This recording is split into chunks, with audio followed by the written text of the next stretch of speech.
Okay, so you shared a really fascinating stack of material this time, articles, some research, even bits from guided meditations, all focused on mindfulness and meditation. Yeah, quite a mix. So for this deep dive, the mission is basically to get our heads around what these things really are, why they matter, how you actually do them, and what impact they might have. Right. Think of it as your quick guide to understanding how to be maybe a bit more present, potentially boost well-being, without getting totally bogged down. Exactly. It's a big topic, but it boils down to two key ideas that are, well, closely linked. Mindfulness, as a lot of these sources say, is really a quality of mind. A quality of mind. Yeah, like gently focusing your awareness on right now, this moment, and just noticing what's there, but without judging it. Good. Meditation, then, is the practice. It's the intentional time we set aside, to be with our mind, usually sitting, breathing, trying to stay focused, often on the breath itself. Got it. So mindfulness is the state, the kind of awareness, and meditation is the workout you do to build that awareness muscle. That's a great way to put it. And Sabine Selassie had that lovely quote, didn't she, about mindfulness letting us be more fully present for ourselves, others, the earth. Really highlights why it matters. Yeah, that resonates. Okay, so if someone's listening and thinking, all right, I'm curious, how do they even start with meditation? Where's the entry point? Well, the sources give some really practical starting points. First thing, a comfortable position. Right. Not some pretzel shape. No, not necessarily. It's about being relaxed and alert. Could be sitting in a chair, feet on the floor, or cross-legged on a cushion if that works for you. Okay. Some sources, like Kara Bradley's work on mindful movement, even mention standing or lying down. The key is finding something sustainable, where Well, you feel settled. okay, so comfort and alertness. No fancy gear needed right away. What's next? Next is guiding your attention, using an anchor. An anchor, like for a boat. Sort of. Something to tether your attention to. The breath is the most common one. It's always there, right? Okay. But it could also be a mantra, a word or phrase, or an image in your mind, a physical feeling, maybe even sounds around you. Just something gentle to come back to. That makes sense. A home base for your focus. But inevitably, the mind drifts off, right? Thinking about emails, dinner. Oh, absolutely. And that's where non-judgmental awareness comes in. It's maybe the most crucial part. Okay. The sources are super clear. Your mind will wander. That's not failure. It's just what minds do. The practice isn't stopping thoughts. Right, not about a blank screen. Exactly. It's about noticing you've wandered, seeing the thought, letting it go without getting caught up or beating yourself up, and then gently, gently guiding your focus back to your anchor. Soma had that really encouraging line, remembering that you're meditating is good, that means you're doing it right. Oh, I like that. So the act of remembering is the practice. Yeah. Noticing and returning. Okay, that feels achievable. What else is key? Kindness and compassion, definitely. Towards yourself, mostly, especially when you notice that wandering mind. Be nice to yourself about it. Yes. And some practices, like loving kindness, which Jessica Mori talks about, extend that outwards. Diana Winston says, bring kindness and compassion to yourself right now. Because sometimes it feels restless, Yeah, makes sense. Like learning anything new, you wouldn't yell at yourself for stumbling. Precisely. And the last big piece is regular practice. Consistency. Ah, the C word. Yeah, but it doesn't have to be huge chunks of time. The sources stress that even 5 to 10 minutes per day has been shown to make an enormous difference. Really, just 5 or 10 minutes. Yep. Daily is the recommendation, even if short, to really cultivate that mindfulness quality. Okay, so Yeah. comfy spot. Anchor for focus. Notice thoughts without judgment. Be kind to yourself and practice regularly, even briefly. Feels much less intimidating now. So let's get into the why. Why bother? What are the supposed benefits? The benefits. Well, the sources list quite a range. Stress reduction is probably top of the That's list. a big one. Yeah. It seems to help shift us from just reacting to stress to sort of observing it first. Creates a bit of space for a calmer response. Helps lower overall stress, ease anxiety. Okay, makes sense. Creating a buffer. And improved focus and attention. That's another major one. By repeatedly bringing your mind back to your anchor, you're literally training it, building those muscles of attention. Like mental reps at the gym for your focus. Exactly, which helps concentration in general life. Then there's enhanced emotional well-being, How so? contributing to a more positive, balanced mood. Practices like Leslie Booker's on holding the emotional body show ways to relate to feelings with more awareness, less struggle. Holding emotions. Interesting phrase. And increase self-awareness. Just paying closer attention inside helps you understand your own thoughts, feelings, patterns better. Gillian Bell touches on this with interconnectedness. Right. The more you look, the more you see. You got it. And it goes beyond the mind.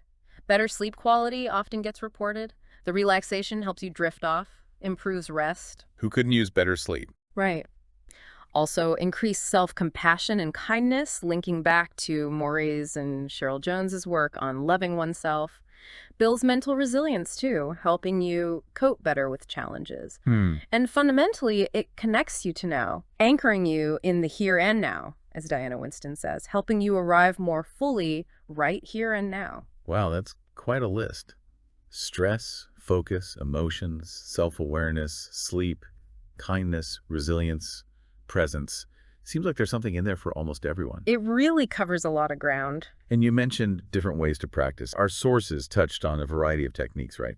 Beyond just watching the breath. Oh, definitely. Breath awareness is often the starting point, but there's a whole menu. Body scan meditation, for instance. Yeah. You systematically bring your attention to different parts of your body, head to toes, just noticing sensations without judgment. Okay. There's walking meditation, focusing on the feeling of walking. Loving kindness, which we mentioned. Cultivating warmth toward yourself and others. Right.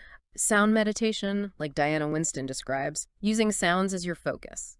Mindful movement, like Kara Bradley's work, blending gentle movement and awareness. So it's not always about sitting still. Not at all. You can focus on other physical sensations, try mirror meditation, even gratitude practices fit in, plus specific ones like Janae Johnson's deep relaxation or Michelle Maldonado's turning awareness into action. It really is like a toolkit, isn't it? Different tools for different folks or different moments. Okay, so if someone's feeling inspired, thinking, I want to try one of these tools, what's the practical advice for starting out? The advice is really encouraging, quite down to earth. Number 1, start small. Seriously, 5 or 10 minutes is great. Don't aim for an hour right off the bat. Okay, manageable chunks. Be patient and persistent. Remember the wandering mind thing? Totally normal. Don't get discouraged. Right, expect the wandering. Find what works for you. Experiment a bit. Maybe try breath one day, a body scan the next. See what clicks. Try things out. And integrate it into daily life. Mindful toothbrushing, mindful coffee drinking. Little moments add up. Sneak it in. Create a dedicated space and time if you can. Doesn't have to be fancy, just a quiet corner, maybe the same time each day.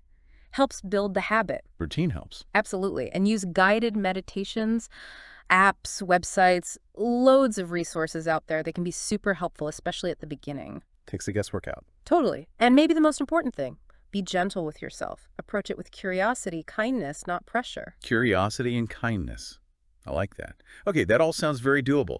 Start small, be patient, experiment, integrate, find a routine, use guides, be kind. Got it. Now, the sources also featured insights from specific people in the field. Any particular perspectives stand out? Yeah, quite a few. Sabina Selassie really emphasizes that deeper connection, self, others, the world. Janae Johnson links deep relaxation to recognizing our own worth. Relaxation and worth. Interesting combo. Leslie Booker talks about holding our emotions with care. Gillian Bell on that sense of interconnectedness. Diana Winston sees it as fuel for positive change, plus cultivating equanimity. Equanimity, that steady balance. Exactly. Cheryl Jones stresses self-acceptance and compassion. Kara Bradley, that mind-body synchronization through movement.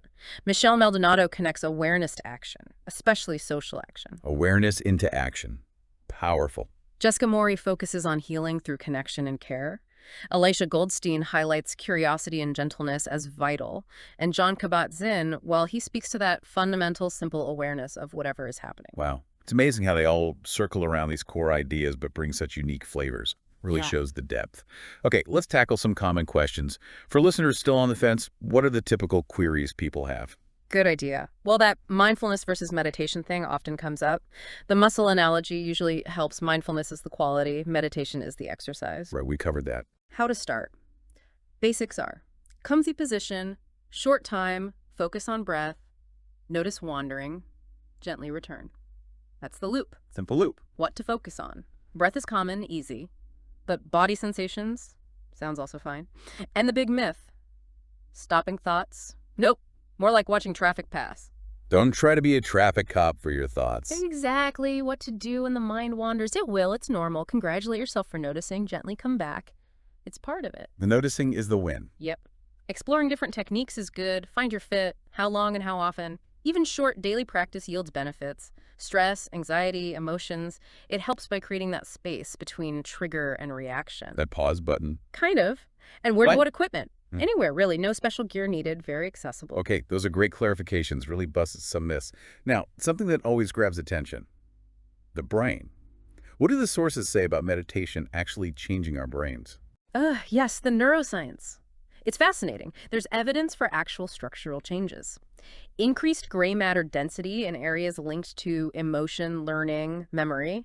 That was a 2010 study. More gray matter, like literally building brain. Seems like it. And a 2019 study found changes in gray matter volume and thickness linked to lower depression scores in new meditators. Wow. Plus, potentially slowing down age-related brain tissue loss in key areas for mood and integration. So not just feelings, but physical brain structure changes. That's what the research suggests. And function changes too. How the brain processes stress can change after just 8 weeks, linked to less anxiety and depression. Changing how you handle stress at a brain level. Right. And attention span improves that weightlifting idea again. It can help counter habituation so things stay fresh. Less mind wandering, maybe even better problem solving. Sharp rethinking. Potentially. It seems to activate the intentional brain executive control, willpower through neuroplasticity. And during relaxation, you often see more calming alpha brainwaves. Alpha waves, okay. And one study from 2016 suggested enhanced connections between brain pathways, maybe helping cognitive and emotional regulation. It's pretty mind-blowing, the idea that practice can physically reshape the brain. Okay, so for someone ready to jump in, let's summarize the getting started advice and maybe the common bumps in the road. Sure. Key advice. Start short, stay consistent, even 1 minute counts. Find a comfy, quiet-ish spot. Sit, lie down, stand, whatever works. Focus on breath is a good start, maybe label in, out. Keep it simple. Expect the mind to wander, totally normal. Notice it without judgment, gently bring it back. Labeling thoughts sometimes helps thinking. Guided meditations are your friend, especially early on. Use the support. Don't strive for a blank mind, that's not the goal. Awareness is. Find a time that fits your routine. Set a simple intention. Explore techniques. And be kind, give yourself grace. Grace. Important. Yeah. And the challenge is, what trips people up? Mind wandering is number one. It can feel frustrating if you expect silence. Impatience, wanting results now. Finding the time can be tricky. Distractions, noises, itches, thoughts. Life happens. Yep. Unrealistic expectations, like thinking you should have no thoughts.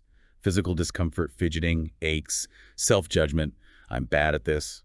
Doubt, is this even working? Giving up too soon. All common. Good to know those are normal hurdles. So mindfulness isn't just for the cushion, right? Taking it into daily life. Absolutely crucial. Everyday mindfulness means bringing that same intentional, non-judgmental awareness to regular stuff. Like what? Eating. Really taste it, feel the textures, movement walking, yoga, even commuting, notice your body. Daily tasks, brushing teeth, showering, making coffee become practice. Turning chores into mindfulness moments. Kind of. Listening fully in conversations, engaging all your senses. What do you see, hear, smell right now? Taking mini breath breaks during the day, pausing between activities. Those transitions. Yeah. Creative stuff, nature time, self-care like a bath, all opportunities. The payoff. More presence, more appreciation, less stress, better focus, richer well-being overall. Really living the moments instead of just rushing through. Now, what about the attitude we bring? The sources mention specific mindsets. Yes, the underlying attitudes are key. Non-judgment, seeing things as they are, without the good-bad labels. Acceptance, Diana Winston's willingness to be with what is. Patience, it's a journey. Letting go. Exactly. Letting go of clinging to thoughts or feelings. Gratitude helps. Not striving for some special state like Mark Burton said, just observing. Beginner's mind, seeing things fresh. Like it's the first time. Yeah. Kindness and self-compassion vital, especially when it's tough. Curiosity, Elisha Goldstein and Corey Muscara both stress this. Gentleness. Trust in yourself in the process. Generosity. Generosity, openness, discernment, even enjoyment. Thich Nhat Hanh talked about that. Effortlessness, playfulness, responsiveness. A kind of warm-hearted curiosity, as Ed Halliwell puts it. Those attitudes really paint a picture of how to approach this. Okay, pulling it all together. How does mindfulness meditation fit into the bigger picture of meditation generally? It's a great example of the core principles. The focus on breath, that's focused attention, common across many types. The present moment awareness, central to most meditation. Non-judgmental observation, key for working with the mind. Right. And dealing with the wandering mind by gently redirecting. That's a universal meditative exercise. So the benefits, stress reduction, focus, self-awareness, emotional balance, kindness, they align perfectly with the broader goals of meditation. It's a really accessible gateway. A clear starting point into that wider world. So for listeners wanting specific techniques to try, maybe a quick recap of some beginner-friendly ones from the sources. Sure, mindful breathing, just focusing on the breath sensation. Body scan, moving attention through the body. Guided meditation using audio instructions. Sitting meditation, the classic posture, focusing on an anchor. Mini meditation. Yeah, just 1 or 2 minutes of focused breath. Mindful movement, like walking meditation. Focusing on physical sensations anywhere in the body. Counting the breath can help maintain focus.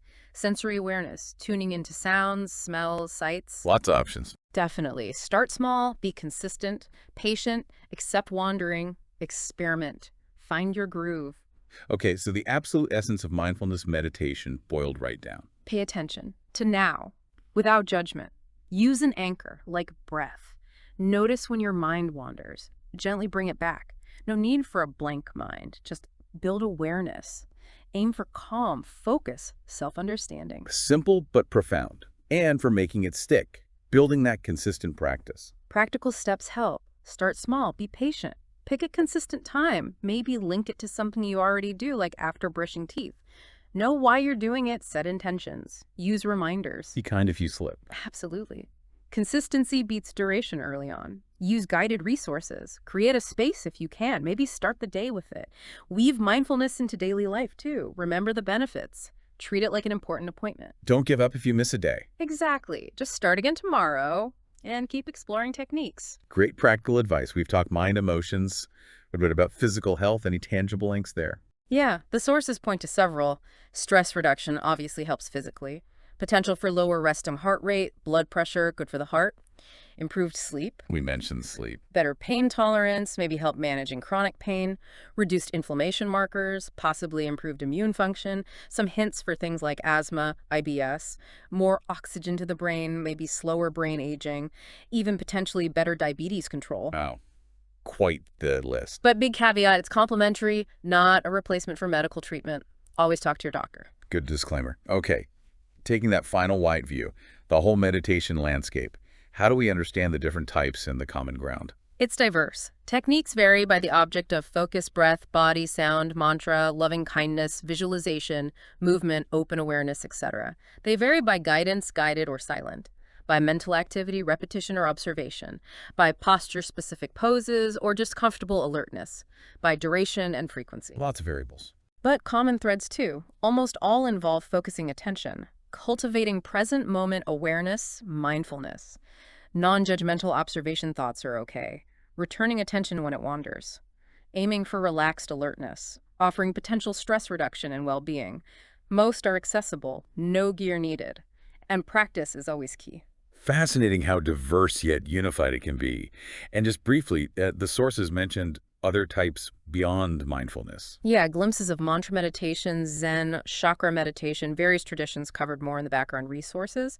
But we really honed in on mindfulness here as that accessible starting point. Well, this has been incredibly insightful. We've really unpacked mindfulness and meditation, the what, why, how, the benefits for mind, body, brain. Yep, and the core takeaways, these are practical tools. Accessible ways to build presence, cut stress, boost focus, enhance well-being, lots of paths in, and even small, consistent steps matter. Absolutely. So as we finish this deep dive, a little something for you, the listener, to ponder. What's one tiny mindful action or just a minute of focused breathing you can try today or tomorrow?